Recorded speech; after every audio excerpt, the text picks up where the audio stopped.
परमात्मने नमः। यथार्थ गीता, श्रीमद् भगवत गीता, अथ चतुर्थोऽध्याय।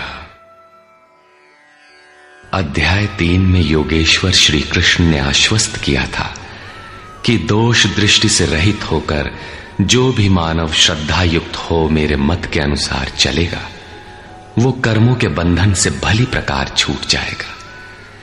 कर्म बंधन से मुक्ति दिलाने की क्षमता योग, ज्ञान योग या कर्म योग दोनों में है। योग में ही युद्ध संचार निहित है।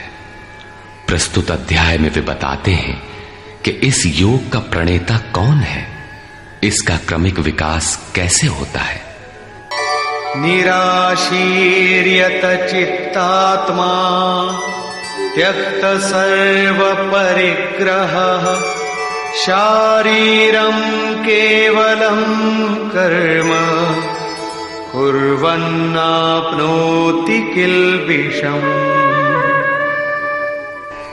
जिसने अंतःकरण और शरीर को जीत लिया है, भोगों की संपूर्ण सामग्री जिसने त्याग दी है, ऐसे आशा रहित पुरुष का शरीर केवल कर्म करता दिखाई भर पड़ता है। वस्तुतः वो करता धरता कुछ नहीं, इसलिए पाप को प्राप्त नहीं होता। वो पूर्णत्व को प्राप्त है, इसलिए आवागमन को प्राप्त नहीं होता।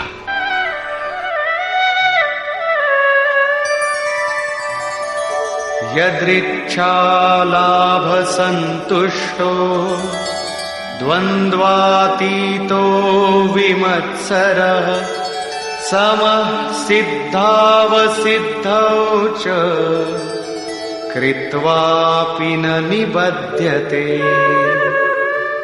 अपने आप जो कुछ भी प्राप्त हो उसी में संतुष्ट रहने वाला, सुख दुख, राग द्वेष और हर्ष शोकादि द्वंद्वों से परे, विमत्सरः ईर्ष्या रहित तथा सिद्धि और असिद्धि में समभाव वाला पुरुष कर्मों को करके भी नहीं बंधता। सिद्धि अर्थात जिसे पाना था वो अब भिन्न नहीं है और वो कभी विलग भी नहीं होगा, इसलिए असिद्धि का भी भय नहीं है। इस प्रकार सिद्धि और असिद्धि में समभाव वाला पुरुष कर्म करके भी नहीं बंधता। कौन सा कर्म वो करता है? वही नियत कर्म, यज्ञ की प्रक्रिया। इसी को दोहराते हुए कहते हैं,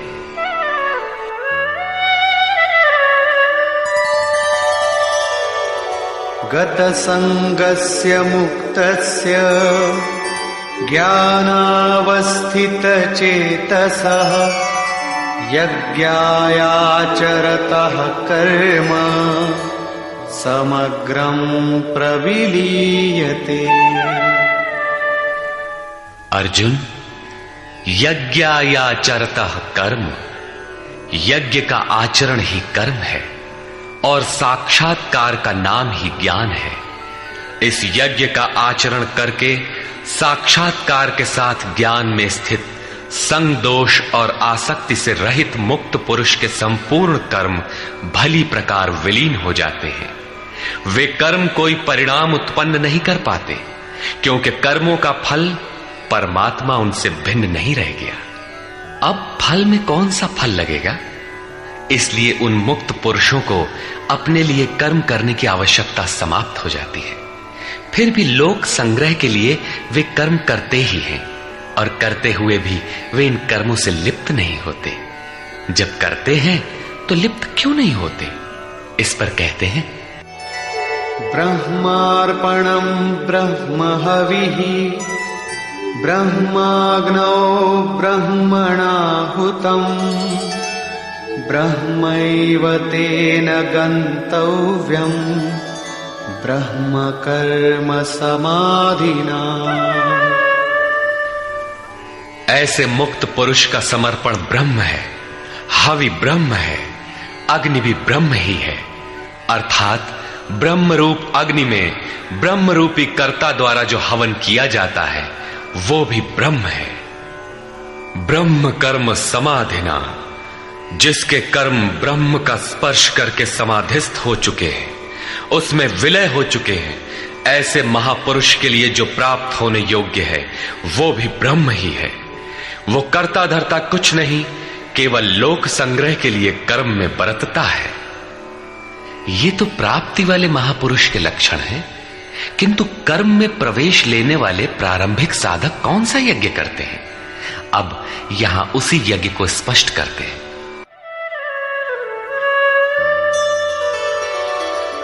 दैवमेवापरे यज्ञम् योगिनः पर्युपासते ब्रह्माग्नावपरे यज्ञम् यज्ञेनैवोपजुह्वति। गत श्लोक में योगेश्वर श्री कृष्ण ने परमात्म स्थित महापुरुषों के यज्ञ का निरूपण किया, किंतु दूसरे योगी जो अभी उस तत्व में स्थित नहीं हुए हैं, क्रिया में प्रवेश करने वाले हैं, वे आरंभ कहां से करें? इस पर कहते हैं कि दूसरे योगी लोग दैवम यज्ञम अर्थात दैवी संपद को अपने हृदय में बलवती बनाते हैं, जिसके लिए ब्रह्मा का निर्देश था कि इस यज्ञ द्वारा तुम लोग देवताओं की उन्नति करो। ज्यों-ज्यों हृदय देश में दैवी संपद अर्जित होगी, वही तुम्हारी प्रगति होगी और क्रमशः परस्पर उन्नति करके परम श्रेय को प्राप्त करो।